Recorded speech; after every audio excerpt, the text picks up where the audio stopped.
বিচারপতি রায় দিল পুরো প্যানেল বাতিল, আবার পরীক্ষা নিতে হবে। আর রাজ্য সরকার বা আমরা গিয়ে আবার সেটাকে রিভিউ করার জন্য আবেদন করব, আর সেই রিভিউ কনসিডার করবে। একদমই সেসব ভুলে যান, সেই রিভিউ গ্রহণই করবে কিনা এটা লাখ টাকার প্রশ্ন। তাই যারা ঘরে বসে আছেন, বিপদ বুঝতে পারছেন না, আবারও বলছি গেজেট ভায়োলেট হয়েছে। ইন্টারভিউ লিস্ট যেটা প্রকাশ করার কথা ছিল, গেজেট নোটিফিকেশনে বলা ছিল, সেটা কিন্তু প্রকাশ করেনি। থার্ড কাউন্সিলিং থেকে নাকি সব এক্সপায়ারি প্যানেলের মধ্যে, সেটারও কিন্তু যথাযথ এক্সপ্লেনেশন দিতে না পারলে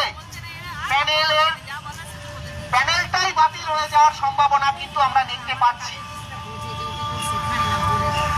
আমরা এখানে আছি রাজ্য সরকারকে এই বার্তা দিতে, আপনারা যথাযথভাবে সমস্ত তথ্য প্রমাণ সবটা উগড়ে দিন বিচারপতির সামনে, সবটা উগড়ে দিন, তাতে যা হয় হবে। সেই জন্য বসে আছি, বিচার বিভাগকে প্রভাবিত করার জন্য নয়।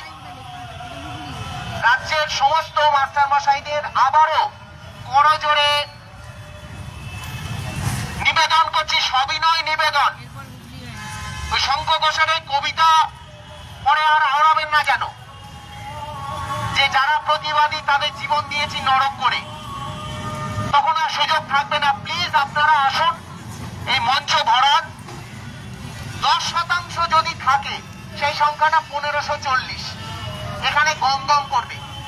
এতদিন আমরা সংখ্যায় এতই বেশি, যদি 15-20% এই জায়গায় সবসময় থাকতাম, রাজ্যের মুখ্যমন্ত্রী মমতা ব্যানার্জি নিজে ছুটে আসতো পরিস্থিতি বুঝে। কারণ মিডিয়া তখন এখানে হামলে পড়ে থাকতো, যেখানে চলছেটা কি, এদের প্রতি অন্যায়টা কি হয়েছে, সেটা অনেক বেশি হাইলাইটেড হতো। কিন্তু আপনাদের উদাসীনতার জন্য সেটা কিন্তু হয়ে উঠছে না। প্লিজ আপনারা আসুন, মঞ্চটা ভরিয়ে রাখুন, এখানে বসে গল্প গুজব করুন, নিজেদের মধ্যে সময় কাটান, পরিচিতি বাড়ান। আমরা সামাজিক জীব, একে অপরের সাথে যেন সেই মানবিক বন্ধনে আবদ্ধ হই। শুধুমাত্র এই ক্লাসরুম পলিটিক্স নিয়ে জীবন চলে না।